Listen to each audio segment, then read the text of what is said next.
මට තාම මතකයි මේ අපි පටන් ගත්ත තැන.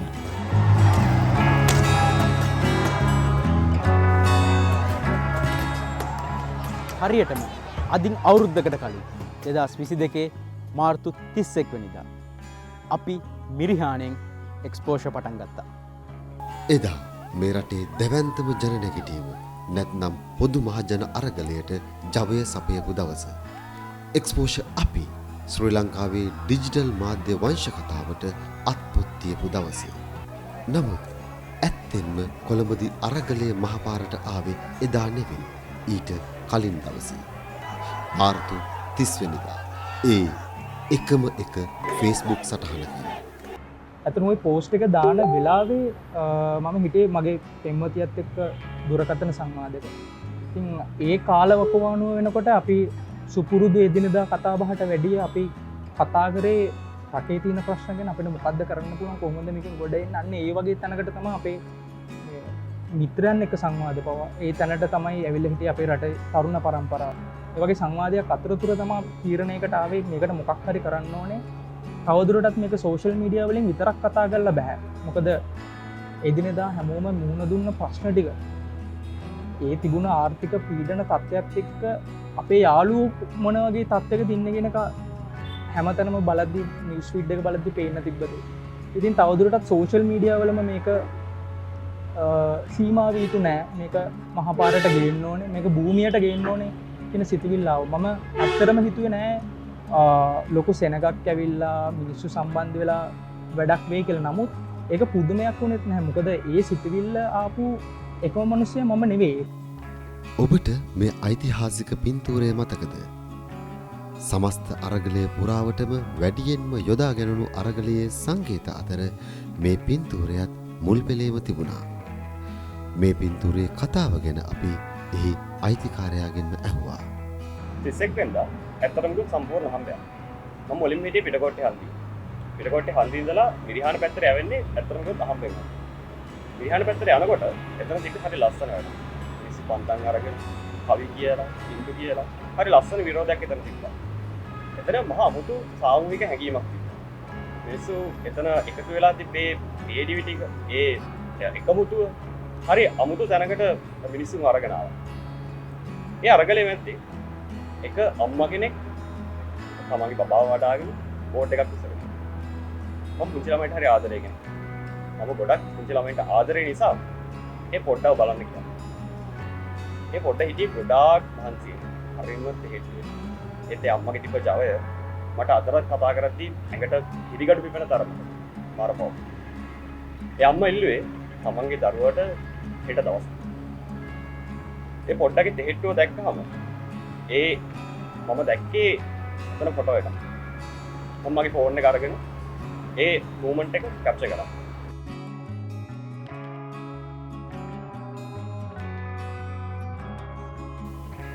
මිරිහාන සිද්ධියත් සමගම අප්‍රේල් 3 වෙනිදා රටටම ඇඳිරි නීතිය පනවන්නට තීරණය කරනවා. එයින් රට වටා පැවැත්වෙන්නට නියමිතව තිබුණු විරෝධතා රැසක් නැවතී ගියත් බොහෝ තැන්වල කුඩා කුඩා විරෝධතා දියත් වුණා. නමුත් අප්‍රේල් 9 වෙනිදා ගාලු මුවදොර විරෝධය ගොඩනැගෙන්නේ ආණ්ඩුවේ ඒ බාධා හේතුවෙන්. අප්‍රේල් 9 වෙනිදා Facebook live ඇතුළු සමාජ මාධ්‍ය ජාල හරහා ආරම්භ දැනුවත් කිරීම දින 100 ගණනක් පුරා අඛණ්ඩව පැවතුණු ජව සම්පන්න අරගලයකට පදනම සැපයුවා.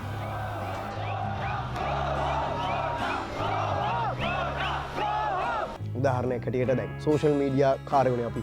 ඒතර සෝෂල් මීඩියා කාර්යය හැටියට රැට්ටා අප්‍රේල් 4 වෙනිදා 5 වෙනිදා වගේ අප්‍රේල් 5 වෙනිදා හරියටම ජායල අරගලය පටන් ගත්තා. ඊට පස්සේ මමයි කෝනාරය එකතු වෙලා නුගයගොඩ නගරේ අපේ යාළුවෝ ටික එකතු වෙලා හරියටම 10 දෙනෙක්ගෙන් පටන් ගත්තේ වැලිපාකේ ගාවදී. එතන විශාල පිරිසක් එකතු වුණා. මිනිස්සු රාජපක්ෂ රෙජිම් එකට විරුද්ධව හැම වෙලේම පාරට බැහැලා එදා හවස් වෙනකොට ගෙදර ගියා. ඒක තමයි ඒ වෙනකොට අරගලයේ තිබ්බ ස්වභාවය. හැමදාම මිනිස්සු පාරට බැස්සා උද්ඝෝෂණය කරා හවස් වෙනකොට ගෙදර ගියා. ඕක කීප සැරයක් වුණා. ඕක කීප සැරයක් වෙලා ඊට පස්සේ සෝෂල් මීඩියා වලින්ම තමයි රැල්ලක් නැගුණේ. අපි මේ ගම්වල තැන් තැන්වල එක්ක අහුවෙන්නේ නැතුව එක තැනකට එක්වහුවම කියලා.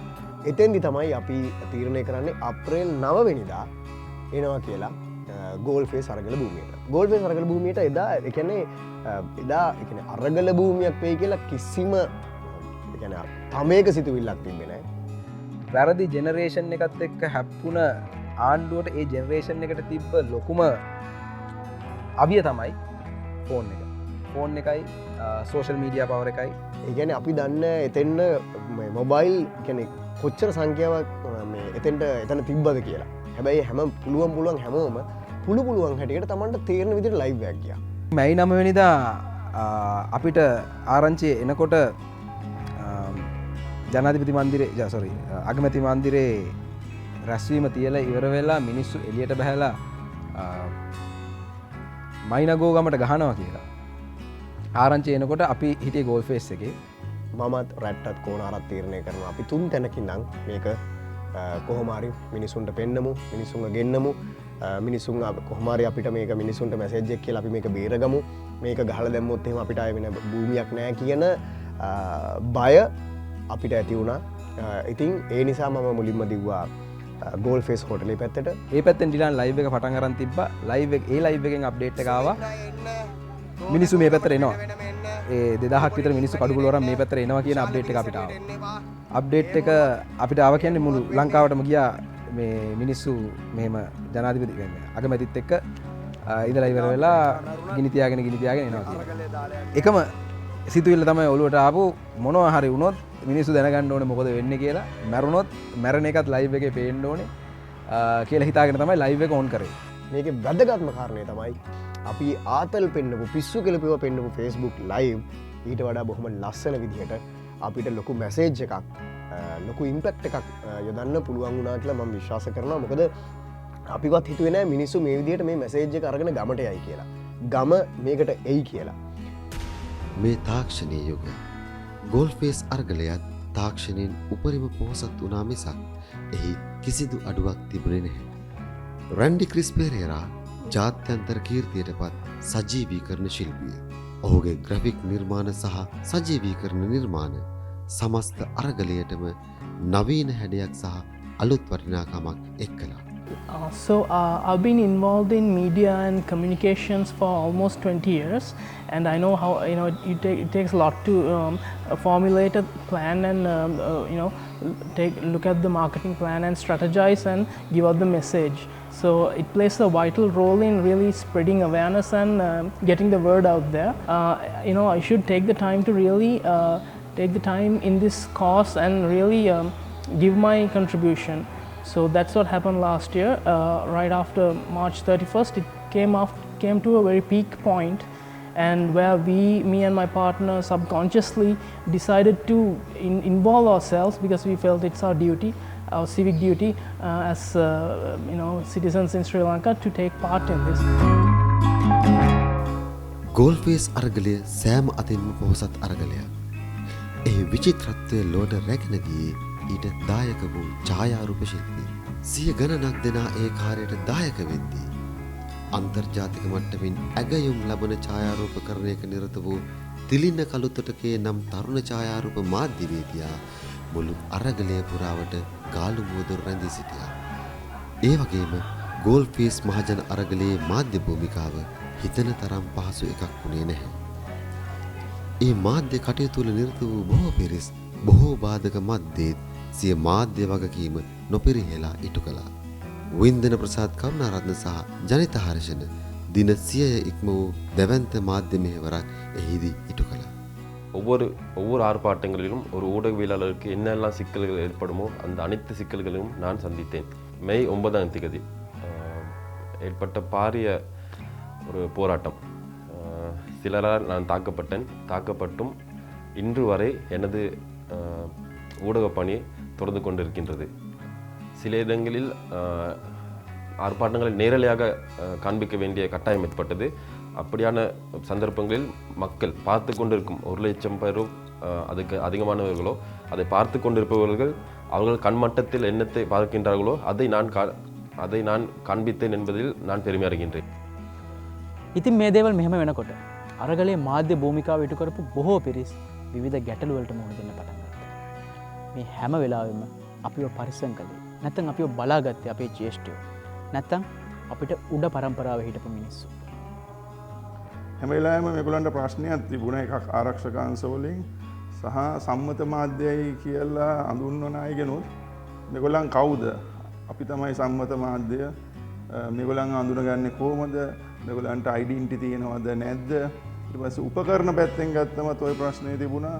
එතකොට සමහර අය අපි කියන විදියට මේ විශාල කැමරායම අරගෙන ඇවිල්ලා නෙවෙයි තමන්ගේ තියෙන ජංගම දුරකථනය වෙන්න පුළුවන් ඒ වලින් තමයි මේ ආවරණයන් දුන්නේ. එතකොට මේගොල්ලන් ඇත්තටම මේ ආවරණයට සම්බන්ධ පිරිසක්ද පාරේ යන පිරිසක්ද එහෙම නැත්නම් අරගල භූමියේම ඉන්න අරගලයට සම්බන්ධයිද මේ වීඩියෝ කරන්න කියන මේ වගේ ප්‍රශ්න ගොඩක් තිබුණා.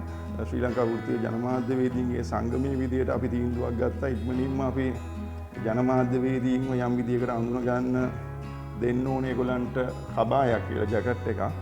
එතකොට අපි ඒකේ බැලුවේ නැහැ කවදාකවත් මෙයාට පොර්තු දෙපාර්තමේන්තුවේ ඩෙන්ටිටි තියෙනවද සම්මත මාධ්‍යයක්ද කියලා මේක කව කරන ඒ හැම එක්කෙනෙක්ටම අපේ ගාව තිබුණේවා අපෙන් ඉල්ලුම් කරාම අපි දුන්නා.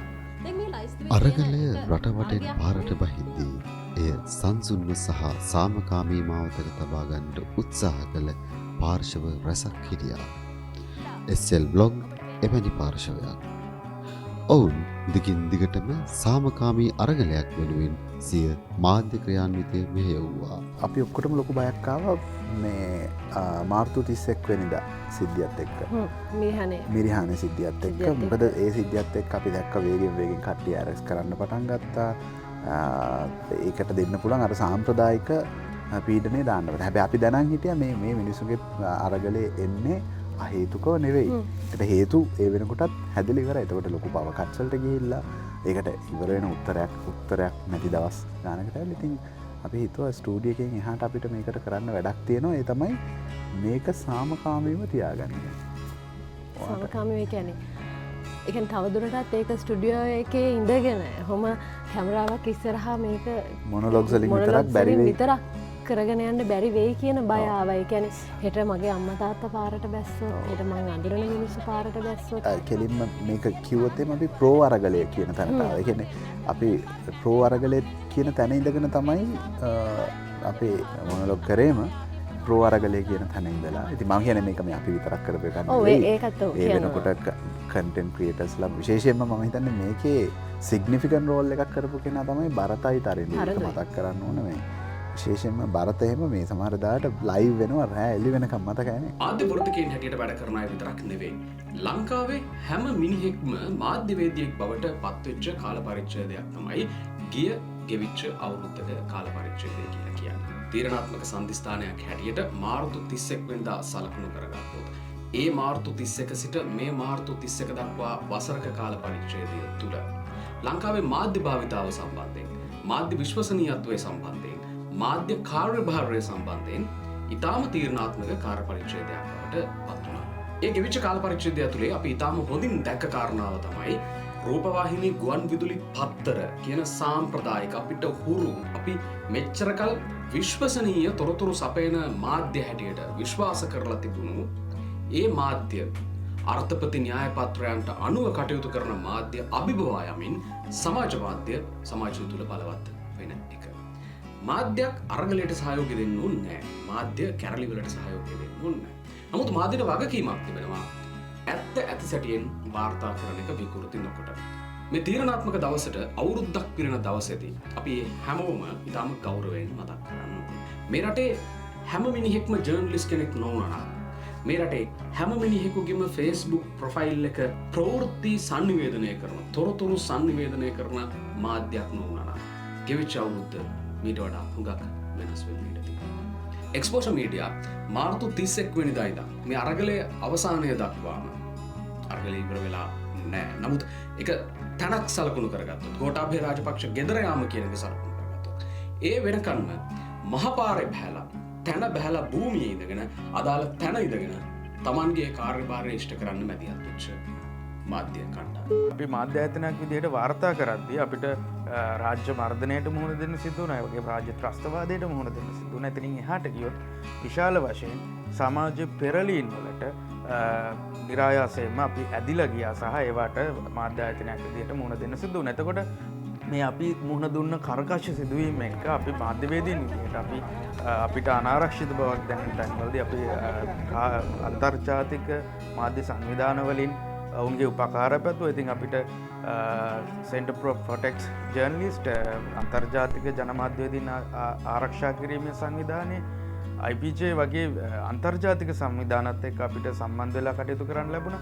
මම හිතනවා ඉතා කෙටි කාලයක් අවුරුද්දක් වගේ කෙටි කාලයක් ඇතුළත මාධ්‍ය ආයතනයකට එවැනි අවස්ථාවක් ලැබීමම මම හිතනවා අපේ ස්වාධීන භවය සහ අපේ පෙනී සිටීමේ වැදගත්කම තවදුරටත් තහවුරු කරපු සිදුවීම් කියලා. ඉතින් මෙවැනි සිදුවීම් 10ක් තුලින් තමයි අපි අවුරුද්දක පමණ කාලයක් Xposure එක්ක මේ චාරිකාව ගමන් කරමු සිටින්නේ. ගෝල්ෆේස් අරගලය ලෝකයට අරගලයේ අලුත් හැඩතලක යාදුණු අරගලය. ඒ නිසාම මේ අරගලය ගැන මුළු ලෝකයේම අවධානය යොමු වුණා. ඒ ලැබුණු අවධානයෙන් අරගලයට උපරිමය ලබා දෙන්න ජාත්‍යන්තර මාධ්‍ය සමග වැඩ කරන කණ්ඩායමකුත් නිර්මාණය වුණා. I think since the 9th of April, with everything that was going on, there was a lot of noise around, there was a big buzz around what was happening in Sri Lanka and a lot of interest with the international media. By the 9th of April, there was international media at the Aragala Bhumiya, but in different capacities. I think it took a little while for them to want to interact, to find out. They were in some cases speaking through fixers and coordinators or local journalists. But there seemed to be a need for us to collectively come together and find a way in which individuals weren't talking to the media, but there was more of some kind of coordination amongst us. So it happened very organically, but a few of us decided that it was perhaps best if we put a group together so that we could easily communicate. So an admins only group, for a lack of a better way of explaining it, but an admins only group, WhatsApp group that we could share information with, especially because there were multiple press conferences each day in the Aragala Bhumiya. But what on the 21st of July, in the morning hours, we create this WhatsApp group. And we are, by that time, there's already a lot of media contacts amongst many of us, and so we put it together and we create a group. But what happened was on the 21st, by that evening, we know that there was a complete upheaval of the Aragala Bhumiya, Golface, everything changed because as soon as Ranil Rajapaksa was sworn into power, the very first thing he did that very night was attack the peaceful protesters. And so we realized at that very moment in time that it was very important for us to also update the media because of what was happening physically in the space. There were updates that were happening from within the space that was also going out to people. But then we also realized how useful this group was for us to also share our collective voice. Galle Face අරගලය Facebook සහ YouTube ඔස්සේ අන්තර්ජාලය පුරා පැතිර යද්දී Twitter ඔස්සේ ඊට අවශ්‍ය ජාත්‍යන්තර අවධානය දිනා දෙන්නටත් අපේම Twitter පරිශීලකයන් පිරිසක් කටයුතු කළා. දැන් සාමාන්‍යයෙන් අපි Facebook එක ගත්තොත් එහෙම ගොඩාක් කට්ටිය ඉන්නවා. ඉතින් ඒකේ හැමෝම දේවල් දානවා ඒකත් එක්ක ඒකේ ලොකු ක්ලටර් එකක් තියෙනවා. හැබැයි Twitter එක එහෙමම ගොඩක් සෙනග ඉන්න එකක් නෙමෙයි. ඉතින් ඒක හන්දා ඒකේ එක්තරා විදිහක ක්ලටර් එක අඩුයි මිනිස්සුන්ට දේවල් හොයාගන්න ලේසි. ඒ අරුණෙන් පස්සේ ඒකේ ඒක ඩිසයින් වෙලා තියෙන විදිහෙන්ම අපිට දේවල් අපිට ඕන විදිහට කියන්න පුළුවන්. අපිට ඕනා කරන ටාගට් ඔඩියන්ස් එකක් එහෙම නැත්තම් අපිට අපි බලාපොරොත්තු වෙන කට්ටියට ඒකෙන් පණිවිඩයක් දෙන්න පුළුවන්කම තියෙනවා. ඒක ලේසි Facebook වලට වැඩිය මම හිතන්නේ. මම හිතන්නේ හැමෝම අරගලෙත් එක්ක සම්බන්ධ වෙලා හිටපු කට්ටිය සෑහෙන ප්‍රමාණයක් Twitter පාවිච්චි කරා. ගොඩක් දුරට හැබැයි ඒ කියන්නේ Twitter වල සාමාන්‍ය කට්ටිය ඇක්ටිවිස්ට්ලා එහෙම බොහොම අඩුවෙන් හිටියේ. ඒ වුණාට ජර්නලිස්ට්ලා සෑහෙන පාවිච්චි කරා. මුන් සෑහෙන මොනවාත් ඊට පස්සේ